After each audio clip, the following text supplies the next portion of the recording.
तो बच्चों आज एक इन्फॉर्मेटिव वीडियो बना रहा हूँ फिज़िकल मैप और पॉलिटिकल मैप में क्या अंतर होता है। बहुत से लोगों को नहीं पता होता, तो इस वीडियो के माध्यम से आपको पता चल जाएगा। ठीक है, ये सामने आपके जो मैप दे रखा है इसको फिज़िकल मैप बोलते हैं। फिज़िकल मैप की खासियत ये होती है उसके अंदर किसी भी स्टेट की बाउंड्री को नहीं दिखाया जाता कि कहाँ से कहाँ तक यूपी है, कहाँ से कहाँ तक उत्तराखंड है, कहाँ से कहाँ तक मध्य प्रदेश है, ये दिखाया नहीं जाता।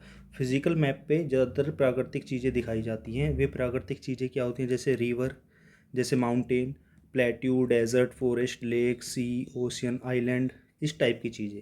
एक चीज़ दिखाता हूँ आपको, पैसिफिक रिंग ऑफ फायर क्या होता है, ये भी फिजिकल मैप पे दिखाई जाती है। देखो ये है पैसिफिक रिंग ऑफ फायर, ये पैसिफिक सी है। ठीक है, इस सी के अंदर बहुत ज़्यादा ज्वालामुखी आते हैं, एक रिंग टाइप बन रहा है, इसलिए इसका नाम रिंग ऑफ फायर बोल दिया, क्योंकि पैसिफिक सी में है इसलिए तो पैसिफिक रिंग ऑफ फायर नाम रख दिया इसका। ठीक है, ओके।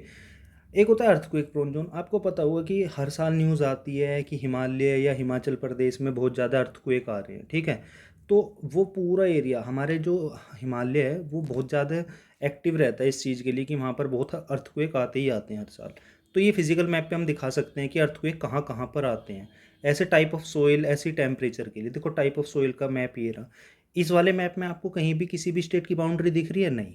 हम यहाँ पर सिर्फ ये फॉरेस्ट के लिए हो गया, ये ब्लैक सोइल के लिए हो गई, ये एल्यूवियल सोइल के लिए हो गई, ये एरिड सोइल हो गई।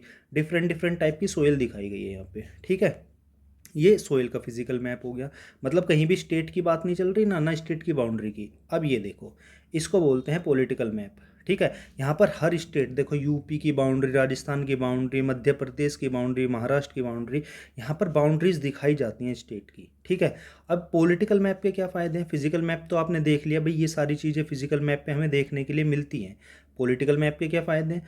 पॉलिटिकल मैप के माध्यम से सबसे पहली बात तो बाउंड्री डिसाइड हो जाती है, भाई स्टेट की बाउंड्री यहाँ तक फैली हुई है। ठीक है, जिसको टेरिटरी भी बोलेंगे। और किस चीज़ में काम आता है भाई? जनगणना में काम आएगा, सेंसस बोलते हैं। अब जैसे जिस राज्य की जनगणना ज़्यादा होगी, उस राज्य की जो लोकसभा में और राज्यसभा में सीट होगी उसी की जनगणना के आधार पर सेट करी जाती है।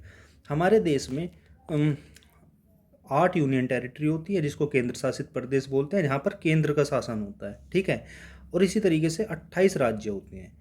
ये रे देखो, ये पॉलिटिकल मैप है, इसमें 28 राज्य और 8 केंद्र शासित प्रदेश को दिखाया गया है। तो आपको पता होना चाहिए भाई ये हमारे स्टेट कौन कौन से होते हैं और यूनियन टेरिटरी, केंद्र शासित प्रदेश कौन कौन से होते हैं, इनके नाम आपको पता होना चाहिए। ठीक है, बेसिक नॉलेज है ये। तो पॉलिटिकल मैप पता चल गया आपको क्या होता है। तो फिजिकल, इसमें बाउंड्रीज दिखाई जाती है स्टेट की, फिजिकल मैप में नहीं दिखाई जाती, और ये फिजिकल चीज़ें दिखाई जाती है, मतलब प्राकृतिक।